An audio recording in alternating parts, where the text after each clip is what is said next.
রাজপথে যাদেরকে মেরে জামা খুলে নেওয়া হয়েছিল, এমনকি জামা প্যান্ট ছিঁড়ে ফেলা হয়েছিল, রক্তাক্ত করা হয়েছিল, কোন ফারুক নাকি যেন নাম, আল্লাহর বান্দা, তার পক্ষ নিয়ে জামাত শিবিরের লোকেরা এত প্রতিবাদ করেছে যা নিজের দলের লোকেরাও করে নাই। বলেন ঠিক কিনা? আমি বলি, যারা বলেছো এই দেশে 10% ভোটও পাবা না, আমাদের 10% দরকার নেই, 1%ও দরকার নেই। পার্সেন্ট দিয়ে আমরা রাজনীতি করি না, আমরা রাজনীতি করি কার? আল্লাহর রাজনীতি করি। সুতরাং আমাদের ভোট পাইলেও খুশি, না পাইলেও আমরা, ভোটে জিতলেও খুশি, না জিতলেও খুশি। আমাদের যারা বাংলাদেশ থেকে নিশ্চিহ্ন করে দিতে চায়, আমরা তাদেরকে বলতে চাই, কান খুলে শুনে রাখেন, 16 বছর ক্ষমতায় থেকে যারা নিশ্চিহ্ন করতে পারেন নাই, এখনো তো আপনারা ক্ষমতায় আসেন নাই, এত বাড়াবাড়ি করার কোনো দরকার কি আছে? নেত্রীর বাড়ির সামনে বালুর ট্রাক প্রতিবাদ করলাম আমরা, আর তোমরা এখন আমাদের চেনো না, কথা কয় না? নেত্রীর বাড়ির সামনের বালুর ট্রাক সরাইতে পারো নাই, পিলখানার হত্যাকাণ্ড নিয়ে তেমন কোন আন্দোলন করতে পারো নাই।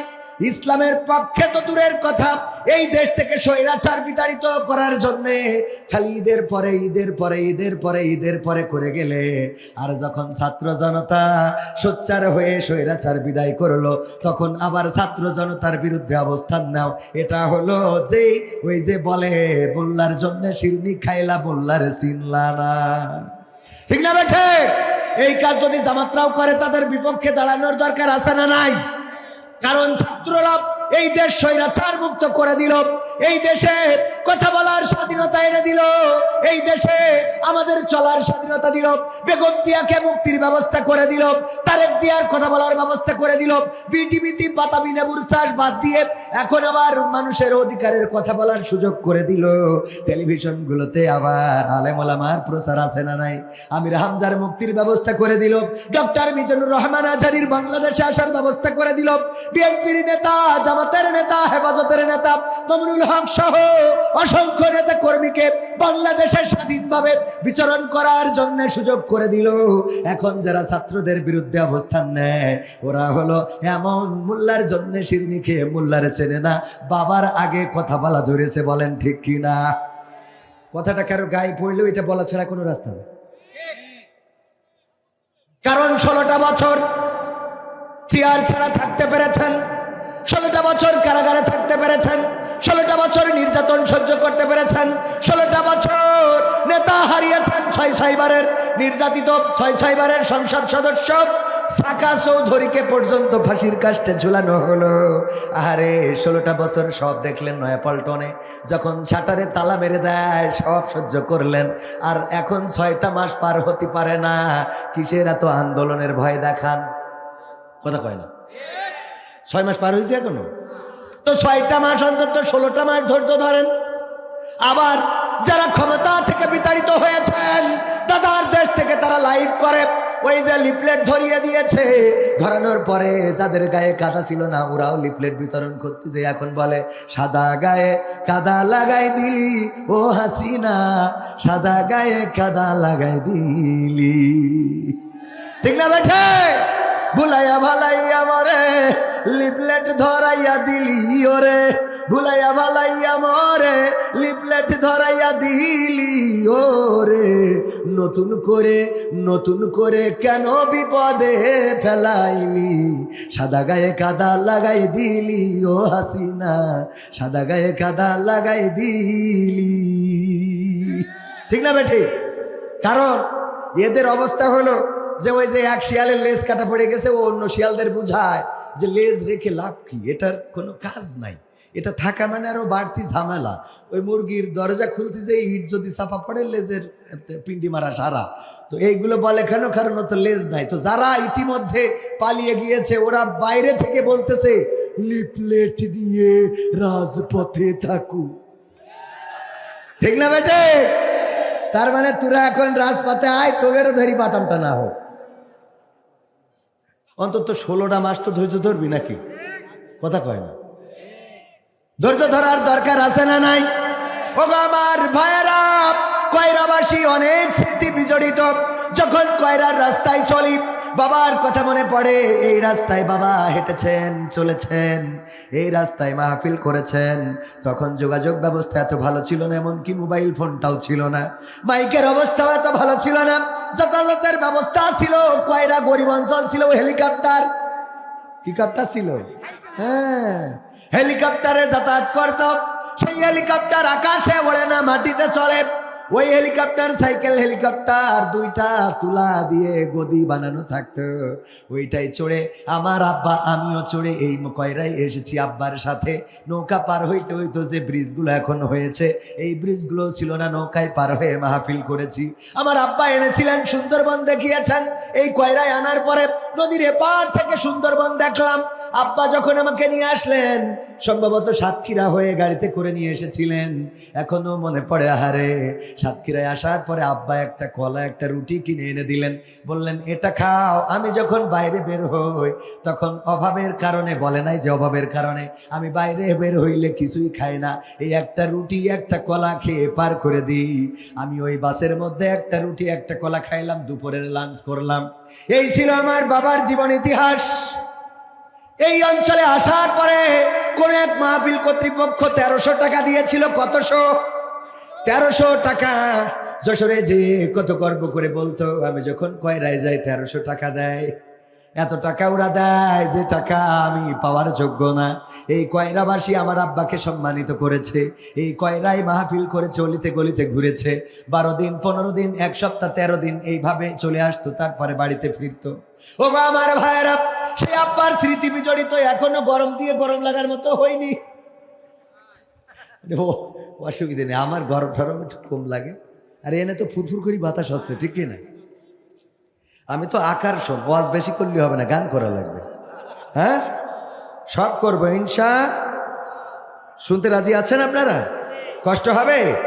কয়রায় আসা তো ছেড়েই দিছি একদম। কয়রা পাইক গাছা এইদিকে একটু কম আসা হয়। ওই এখন আমার খুব চাহিদাও ওই দিকে, মানে সে আর কইেন না, ওরা টাকাও দেয় বেশি, খাতে দেয় ভালো, এই জন্য ওই মুখও যাই। আল্লাহ, আলহামদুলিল্লাহ বলেন, আলহামদুলিল্লাহ। আল্লাহ যাকে যেভাবে কবুল করেন বলেন আমিন। ওগো আমার ভাইরা, কথা বলবো ভাই, আপনি কয়রায় আমাদের এখানে ছাড়া আর কোনো মাহফিলে দাওয়াত নিয়েছেন কি আজকের ডেটে? প্রশ্নটা গুরুত্বপূর্ণ ভাই। আপনি কয়রায় আমাদের এখানে ছাড়া আর কোনো মাহফিলে দাওয়াত নিয়েছেন কি আজকের ডেটে? আমি মূলত একদিনে একটা করে মাহফিল করি। আমার নিজের গাড়িটাও নিজে চালাই। আমি আসি, ওয়াজ করে সোজা বাবার বাড়ি চলে যাই। চেষ্টা থাকে একদিনে একটা, যদি 2টা বা 3টা প্রোগ্রাম কোনোদিন করি, সেই প্রোগ্রামটা হয় আসলে ইচ্ছাকৃত না, অনিচ্ছাকৃত। সেটা কেমন? ধরে নেন যে একটা প্রোগ্রাম নিয়েছি, ওই অঞ্চলের জামাত ইসলামের আমির অথবা কোনো দায়িত্বশীল কেন্দ্রীয় কোনো নেতা, উনার এলাকা পাশাপাশি দেখা যাচ্ছে বললো যে কবির ওখানে তো দাওয়াত নিয়েছো, যাওয়ার সময় অমুক জায়গায় আমাদের একটুখানি। তো এই যে মনে করেন মানে হাত এড়ানো, এটা তো হাত এড়ানো যায় না। এরকম আসলে 2টা দাওয়াত নিই না। এখানে যে প্রোগ্রাম, কোথায় যেন, কি যেন, কালনা, এই প্রোগ্রামে একজন আমাদের ইসলামী ব্যাংক কর্মকর্তা ফোন দিয়েছিলেন। উনি বললেন যে ভাই, আপনার যে প্রোগ্রামটা কুশোডাঙ্গা, ওখান থেকে 14 কিলোমিটার দূরে। তো আমি বললাম যে আমি দূরে হোক কাছে হোক, আমি একটা করেই প্রোগ্রাম করি। বললো আমি ইসলামী ব্যাংকের স্টাফ, আপনার তো, আমার আবার ইসলামী ব্যাংকের এজেন্ট ব্যাংক আছে একটা, তো যেহেতু আমি ওনাদেরই লোক, তো একটু সুযোগ দিতে হবে। আমি বললাম সুযোগ দিতে পারি যদি মাগরিব থেকে এশা পর্যন্ত নেন। কি থেকে? মাগরিব থেকে এশা। বললো না, আপনি 9টা থেকে 10টা। আমি বললাম এটা আমি পারবো না। মাগরিব থেকে এশা যদি নেন, আপনি যেহেতু ইসলামী ব্যাংকের স্টাফ আর আমারও যেহেতু এজেন্ট রয়েছে, সুতরাং আপনার কথা একটু ইজ্জত রাখা উচিত।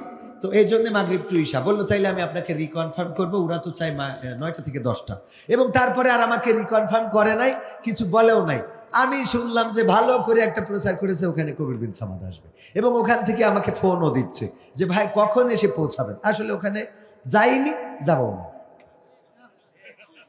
বোঝেননি?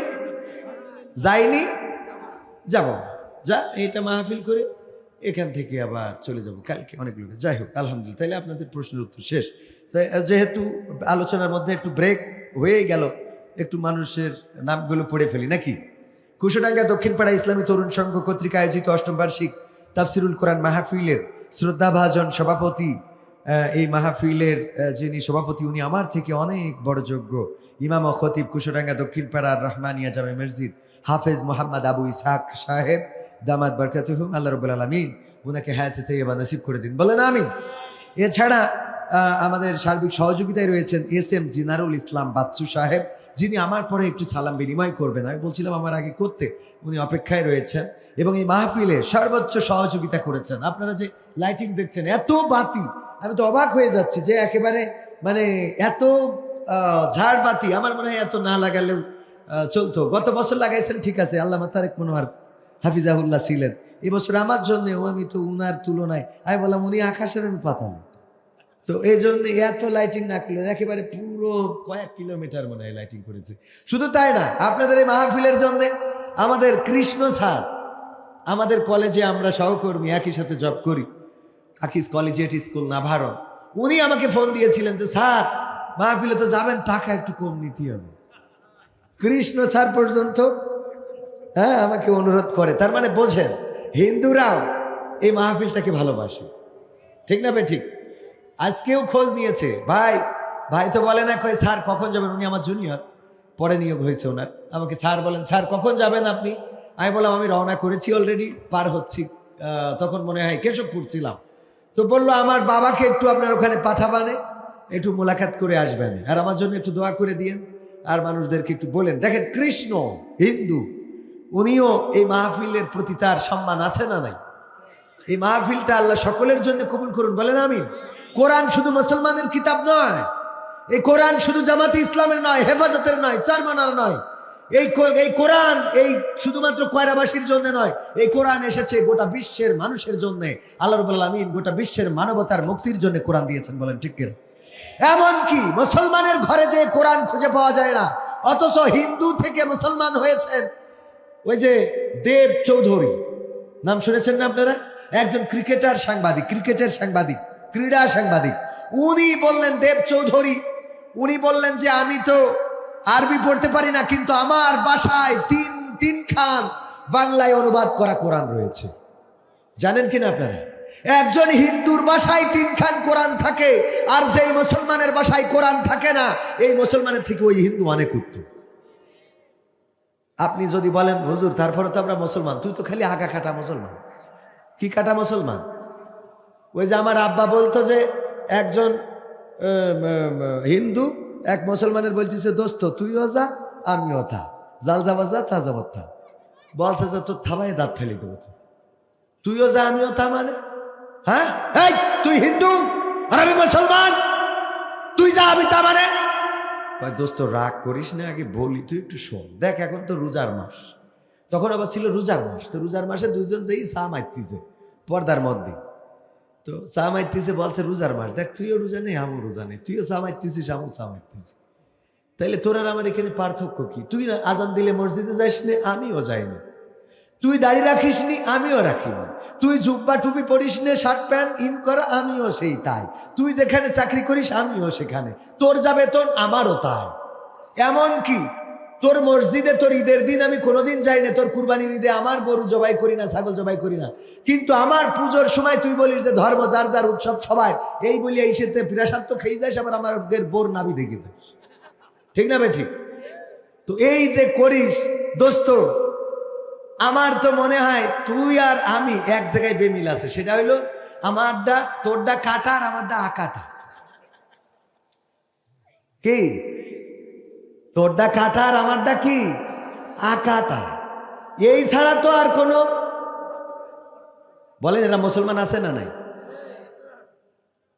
এই মুসলমান হয়ে মুসলমান দাবি করে লাভ নাই। বিসমিল্লাহি ওয়া আলা মিল্লাতি রাসূলিল্লাহ বলে উঠাই দিয়ে আসবেন, রাসূল তাকায় দেখবে যে ও যদি আমার দলের হয় তখন তো আমার মার্কা কি তো আছে কিনা। ও অনেকেই কবে হুজুর আপনার তো খাটো, তো খাটো তো তা তো থাক, মনে করেন জামাত ইসলাম করে, তো দাড়ি পাল্লা ঝুড়িতে বানাই নিয়ে গেছে, তো অসুবিধা আছে? ও ধানের শীষ খুঁজে পাচ্ছে না, তা গমের শীষ নিয়ে গেছে, তাও তো বোঝা গেল কাছাকাছি, কথা কয় না। হ্যাঁ, আমার ওই যে কমের ভাই কিছু আছে বলছে, দেখি সব ফতোয়া কনে ঘুরে নিয়ে গেছে। ও ভাই রাগ করেন না ভাই, আমার ছোট বড় করি ভালবান, আল্লাহ কবুল করুন, বলে না আমিন ইনশাআল্লাহ। তো এখন যাই হোক, আমার ভাইরাও কলিজার টুকরারা, এখন দেখেন চরমনার মাহফিলে একজন বৌদ্ধ যে বক্তৃতা দিয়েছে, দেখেছেন কিনা? উনার বক্তৃতার মধ্যে উনি কোরআনের আয়াত পর্যন্ত তেলাওয়াত করেছেন, কুল্লু নাফসিন যায়িকাতুল মাউত, প্রত্যেক প্রাণীকে মৃত্যুর স্বাদ গ্রহণ করতে হবে। আলহামদুলিল্লাহ, ইসলাম এটাই বলে, উদারতা। চরমনায়ের দরবারে, চরমনায়ের মাদ্রাসায় মোহতারাম আমির জামাত গিয়েছে না যায় নাই? ওইটা দেখে আবার ফখরুল ইসলামও গিয়েছে, ঠিক না বেটে? পাস করলে টুপিয়াটা মাথায় দিয়ে সিয়ারে বসে নামাজ পড়িয়ে গিয়েছে। আল্লাহ কবুল, তাও পড়ুন, অসুবিধে নেই, কথা কয় না, তাও যাক। চরমনার মুরিদ হলেও তো আমাদের কোনো অসুবিধা নেই, অন্তত ইসলামের মুরিদ হোক, কথা কয় না। হ্যাঁ, ও জামাত ইসলাম করতে হবে, আমাকে তো চরমনা ইসলাম কর, তাও কর, অন্তত ইসলামের মধ্যে থাক, কথা কয় না। আমার কথা ঠিক আছে তো বাজার? হ্যাঁ, যাই হোক। তো এখন এই যে আমার কৃষ্ণ স্যার, সেও এই মাহফিলের পক্ষে এবং আমার ব্যাপারে আপনাদের মাহফিলের পক্ষ নিয়ে এসে কথা বলেছে। আমি আসছি কিনা আপনারা খোঁজ না নিলেও কৃষ্ণ স্যার খোঁজ নিয়েছে। আল্লাহ তার দিনের জন্য কবুল করে নিন, বলেন আমিন।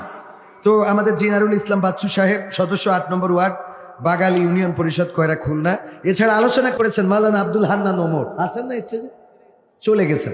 উনি আমার বললো যে ভাই, আমি ডেট চাইলেই বলেন ডেট নাই, ডেট চাইলেই বলেন ডেট নাই, কুশোটা নাই, আপনি মাহফিল নিয়েছেন অথচ আপনি আমাকে মাহরুম করলেন। আমি বললাম এটা 6 মাসেরও বেশি সময় আগে ডেট নিয়েছে। আমার রানা ভাই আছে, রানা ভাই কই? এই যে রানা ভাই, 6 মাসেরও বেশি সময় আগে না? 6 মাসেরও বেশি সময় আগে। এখন তো 1 বছর আগেও ডেট পাবেন না। আপনারা অনেকেই বলে ওনার স্টেজে উঠাই কিনা, আমি কই আল্লাহ তোলে, কিরা তোলে? আমি করলাম যে হুজুর আপনি কোন যে এই আল্লাহর হুকুম ছাড়া গাছের পাতা নড়ে না, তা আল্লাহর হুকুম ছাড়া যদি গাছের পাতা না নড়ে, তো তাহলে আমি স্টেজে আল্লাহর হুকুম ছাড়া উঠতে পারবো? কথা কয় না। এটা কি সম্ভব? এটা তো কোনোভাবে সম্ভব না। আল্লাহ হুকুম করিয়েছে যে তুই আজকে কয়রায় যাবি, যে ওখানে কুপাকুপি শুরু করবি, কথা কয় না। তো এখন আল্লাহ হুকুম করিয়েছে, আমার কিছু করার আছে? তাইলে আমার উঠাইছে কে? শেখ হাসিনার ওই দেশে পাঠাইছে কে? শেখ হাসিনা বলল যে হাসিনা পালায় না, কয়েছে না কয় না? ওবায়দুল কাদের বলল পালাবো না, বলিছে না বলে নাই? শামীম ওসমান বলল খেলা হবে, বলিছে তো? যারা বলল সব আমরা তো খেলার জন্য রেডি, ওরা তো বল ব্যাট থুয়ে চলে গেছে, ঠিক না বে ঠিক? আহা, এই জন্যে মাথায় রাখতে হবে 41 সাল আল্লাহ যদি না চায়, 41 কেন 31ও আসবে না। আল্লাহর সিদ্ধান্ত, সেই আগস্টে বঙ্গবন্ধু এই দুনিয়া ছেড়েছিলেন, সেই আগস্টেই আবার শেখ হাসিনাকে এই দেশ ছাড়তে হলো, বলেন ঠিক কিনা? সিদ্ধান্ত কার? এই জন্য আমি পবিত্র কোরআনের সূরা আল আনামের 162 নম্বর আয়াত তেলাওয়াত করেছি। কেন করেছি এটা নিয়ে একটু আলোচনা করব। ইন্না সলাতি ওয়া নুসুকি ওয়া মাহইয়ায়া ওয়া মামাতি লিল্লাহি রাব্বিল আলামিন। এই আয়াতটার পরে আলোচনা করব, একটু শুনতে রাজি আছেন আপনারা? শোনা যাবে? কি হবে বেঁচে থেকে অযথা বিদ্যা শিখে, যদি না গড়তে পারি শোষণবিহীন সমাজটাকে? কি হবে বেঁচে থেকে? কি হবে ছাত্র সেজে চুমু খেয়ে সনদ খানা, যদি হয় বিদ্যালয়টা পরিমণিদের আড্ডাখানা? কি হবে ছাত্র সেজে চুমু খেয়ে সনদ খানা, যদি হয় বিদ্যালয়টা সন্ত্রাসীদের আড্ডাখানা? এর চেয়ে মরাই ভালো, দেশ ছেড়ে যাওয়াই ভালো, এর চেয়ে মরাই ভালো, দেশ ছেড়ে যাওয়াই ভালো। কি হবে ধোকা দিয়ে বিবেকটাকে? কি হবে ধোকা দিয়ে বিবেকটাকে? কি হবে বেঁচে থেকে অযথা বিদ্যা শিখে, যদি না গড়তে পারি শোষণবিহীন সমাজটাকে? কি হবে বেঁচে থেকে? কি হবে যুবক নামের বোঝা হয়ে এই ধরাতে, যেখানে মা বোনেরা ধর্ষিতা হয় দিনে রাতে? ধর্ষণ আছে না নাই?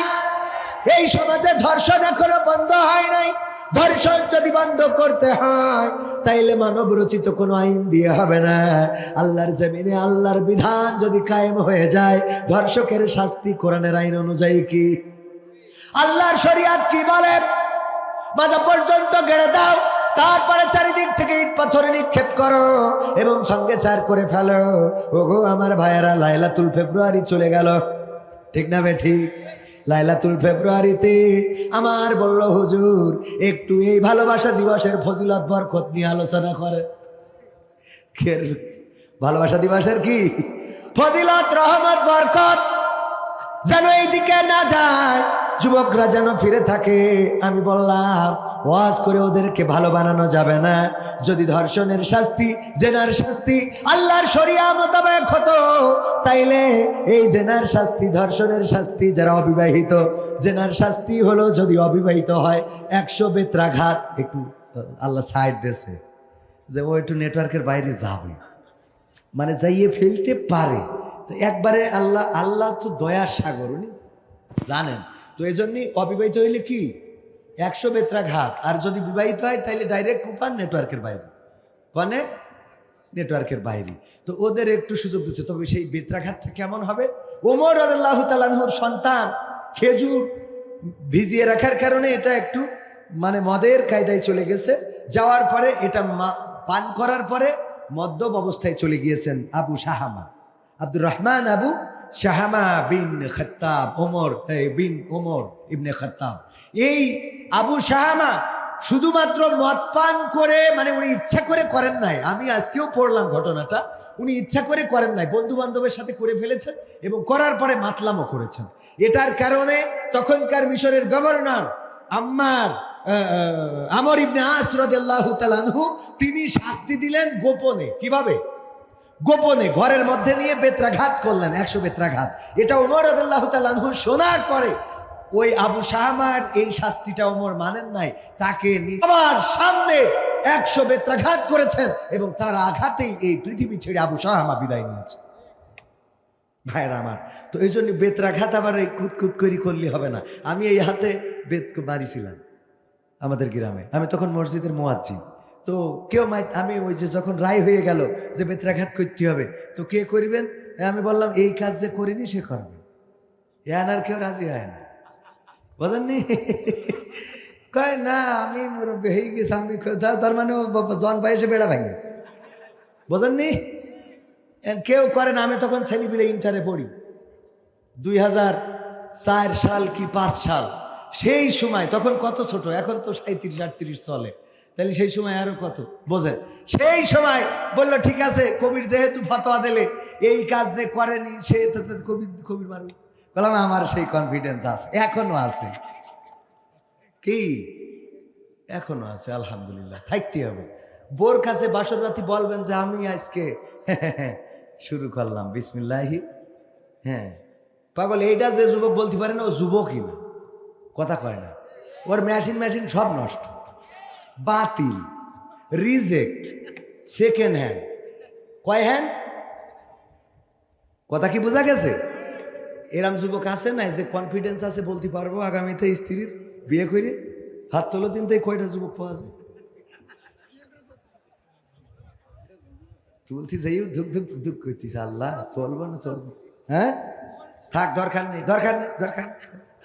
তোরা তুলিস নে, মান সম্মান যেটুক গেছে ওইটুক থাক, নিজেরটাও নষ্ট করার দরকার নেই, আমারটাও নষ্ট করিস নে। যাই হোক যুবকরা আমার, কলিজার টুকরা, ভুল করলে অপরাধের ক্ষমা আছে না নাই? আমাদের এমন অপরাধ থাকতে পারে যে অপরাধ মা যদি জানতো, মা জানলে বাড়ি থেকে মা ভাত রান্না করে খাওয়াতো না, বাবা জানলে বাড়ি থেকে বের করে দিত। যদি আমাদের সন্তান জানতো, বাবা বলে ডাকতো না। যদি আমাদের বন্ধুরা জানতো, দূর দূর করে তাড়িয়ে দিত। যদি আমাদের স্ত্রী জানতো এমন অপরাধ আছে, স্ত্রী ঘর সংসার করতো না, এমন অপরাধের সাক্ষী কি আছে না? না, আমি বলি আমার অপরাধ যদি আল্লাহ প্রকাশ করে দিতেন তাইলে এই স্টেজে আমাকে কথা বলতে দিতেন না।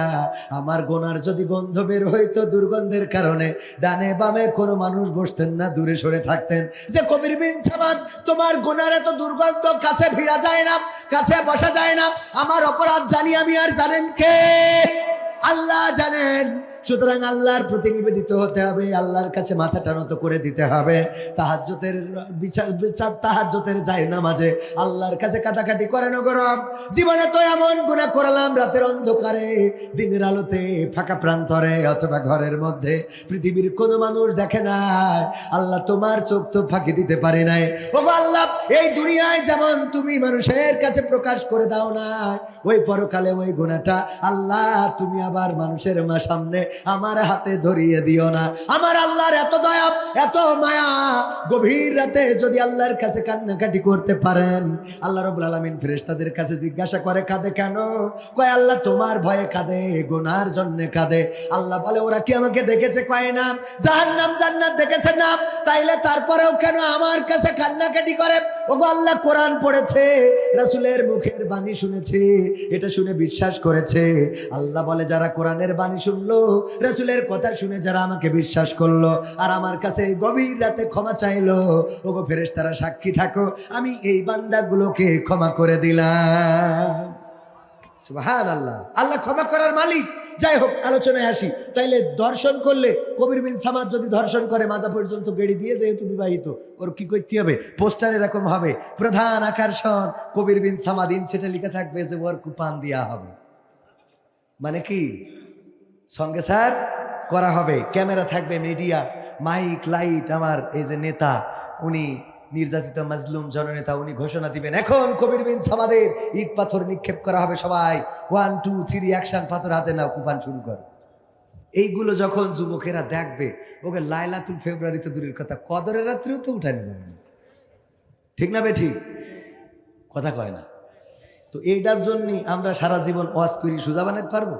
আরে ওয়াজ করি, ওয়াজ চলছে টাঙ্গাইলে, চোর চুরি করলে হাত কেটে দিতে হবে, চোর চুরি করা যাবে না, আল্লাহ গুনাহ দেয়, জাহান্নামে যাবা। আমার স্যার রফিকুল ইসলাম মাদানি নিয়ে স্টেজে উঠতেছে, শেখ মহিউদ্দিন স্যার, আকিজ সাহেবের বড় ছেলে, উনি বক্তাকে নিয়ে রিসিভ করে স্টেজে উঠতেছে, ওয়াজ চলতেছে। কে? চোরের ওয়াজ, চুরি করলে কি কি ফজিলত। ও ফোনের তে পকেটতে, এই ধূর ফোনের তে না, পকেটতে ফোন মেরে দিচ্ছে। তার মানে ওয়াজ এদিকতে চলছে আর ওদিকতে কি? আজকে পত্রিকা দেখলাম, আর টিভি নিউজ, 8 জন মহিলা ধরিয়েছে খালি আজহারি ভাইয়ের মাহফিলি চুরির দায়। মহিলা যদি 8 জন হয় তা পুরুষ কয়জন? কথা কয় না। মানে ওরা যদি মাহফিলি যাইয়ে, মহিলারা মাহফিলি যাইয়ে, তোরা সিরিয়াল দেখছিলি তাও ভালো ছিল। কথা কয় না। তুই মাহফিলি যাইয়ে চুরি করলি কোন দুঃখ? এ দুঃখ কনে? আমার তো মাঝে মাঝে মনে হয় তোরা এই দেশে থাকা, আমি চলে যাই। চোরের আখড়ায় পরিণত হয়েছে। 16টা বছর আমার গাড়িতে কেউ কোনোদিন ইট মারে নাই, হামলা করে নাই, লাঠিতে বাড়ি দেয় নাই। 16 বছর পরে 1 সপ্তাহ আগে সেদিন আমার ডাকাতি ইট মারিস। আমার গাড়ি ওখানে আছে, কেউ থাকলে দেখতে পারেন, সাক্ষী দলা করে বলিছে। চোরে ইট মারলো, শুধু আমার গাড়ি না, বজলুর রশিদ মিয়া হাফিজাহুল্লাহ, উনার জামাতা বাড়ি রশিদি, আব্দুল বাড়ি রশিদি, উনার গাড়ি। ওই দিন একই মাহফিলে ছিলাম আমরা 3 জন। মানে রাস্তায় পদ্মা সেতু পার হয়ে খোলা বাগান, ওখানে আসলেই কুপান ছুটতেছে। মানে আপনি কোনোভাবে দাঁড়াইলে এবার এসে কবে হুজুর, হ্যাঁ, আমাদের এক গোলাম রব্বানি হুজুর ছিল, উনি তারাবির নামাজ পড়াতে যাবে তো ডাকাতি ধরেছে। তখন সাইকেল ডাকাতি করতো। কি ডাকাতি? সাইকেল মাইকেল কেড়ে নিত। তো হুজুর বলছে যে আমার তো তারাবি পড়াতে যেতে হবে, তা তোমরা বাবা আমার একটু সাইকেল নাও, কিন্তু আমার একটু ছেড়ে দাও, মুসাল্লিরা অপেক্ষা করছে। বলছে আমরা 5-7টা ওখানে হাত বেঁধে থুয়ে দিয়েছি, আপনি আজ ওকে তারাবি পড়াবেন। বুঝা গেছ তো? সোর বলছে ওগের কিটা পড়াবে, আপনি এটা আপনার কষ্ট করার দরকার নেই, মসজিদে আজ যাওয়া লাগবে না, 4-5টা পান্তা আছে, ওখানে যে আজ ওখানে নিয়ে মসজিদ। কত বড় শয়তান! কি হবে যুবক নামের বোঝা হয়ে এই ধরাতে, সেখানে মা বোনেরা ধর্ষিতা হয় দিনে রাতে। যৌবনের সার্থকতা ঘুষিবে সকল ব্যথা, যৌবনের সার্থকতা ঘুষিবে সকল ব্যথা। পারো যদি বলি দিতে মানুষরূপী পশুটাকে, পারো যদি বলি দিতে মানুষরূপী পশুটাকে, কি হবে বেঁচে থেকে অযথা বিদ্যা শিখে, যদি না গড়তে পারি শোষণবিহীন সমাজটাকে, কি হবে বেঁচে থেকে? কি হবে লেখালেখি কলমবাজির ওই মহড়া, সমাজের আসল চিত্র যদি না যাই তুলে ধরা। এমন হলুদ সাংবাদিক আছে না নাই? এতদিন তারা ইসলামের কথা পেপার পত্রিকায় দেয় নাই, কোন আলেমের কথা দেয় নাই, কিন্তু এখন আবার দেখা যায় অসময় টিভি ভালো হয়ে গেছে, যে আজহারির মাহফিল লাইভ সম্প্রচার করে। বলেন ঠিক কিনা? ঠিক না? ঠিক বলছি? এখন হুজুরদার নিউজ 71-এ, বিটিভিতে, সময় টিভিতে, যমুনায়, সব জায়গায় আছে না নাই? তার মানে পেদানি খাওয়ার পরে ভালো হয়। ঠিক না বেঠে? কি হবে? আবার ওই দাদার দেশে একটা সাংবাদিক আছে, লাফাই না সাংবাদিক। কি সাংবাদিক? বাংলাদেশ থাকবে না, থাকবে না বাংলাদেশ। তো বাংলাদেশ থাকবে না তো তোর অসুবিধা কি? তুই থাকিস ইন্ডিয়ায়, বাংলাদেশ থাক না থাক সে বুঝ আমরা করব। তোর জলে কেন? ঠিক না ভাই? ঠিক তো ওর জলে কেছে, বরং তুই ঠিক কর। ওই যে বলছে যে দাদা বড় কষ্টে আছি দাদা, বাংলাদেশে পেঁয়াজ না ঢুকার কারণে দাদা আমরা তো এই দেশে পেঁয়াজের দাম পাচ্ছি না দাদা। পেঁয়াজ তো 3 টাকা 5 টাকা কেজি দরেও কিনতে চাই না দাদা, অনেক বড় কষ্টে আছি দাদা। আমি বললাম এইগুলো নিয়ে কি করা যায় দেখ। ওরা যে এই যে বলছে অনেক বড় কষ্টে আছি, কষ্টে তো থাকা লাগবে, কারণ আমাদের নেত্রী পেঁয়াজ ছাড়া রান্না শিখায় কি ও পারে গেছে। ও পেঁয়াজ আমাদের লাগবে না, লাগবে না ও পেঁয়াজ।